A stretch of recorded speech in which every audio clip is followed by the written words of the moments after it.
ஐயா வணக்கம். 2026 சட்டப்பேரவை தேர்தல் ஏப்ரல் 23ஆம் தேதி நடக்க போகுது.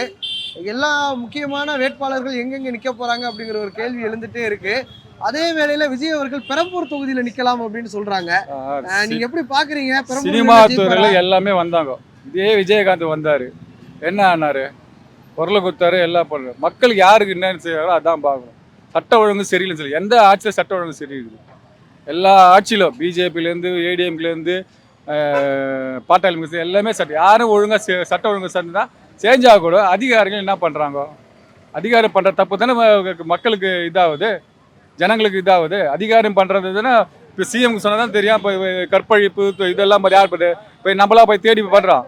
குடிகாரம் பண்ணுறோம் மதுவிலக்கு ஒழிக்கணுங்கன்னா அது யாரும் வந்தாலும் ஒழிக்க முடியாது. அதெல்லாம் வருமானம் இருக்குது.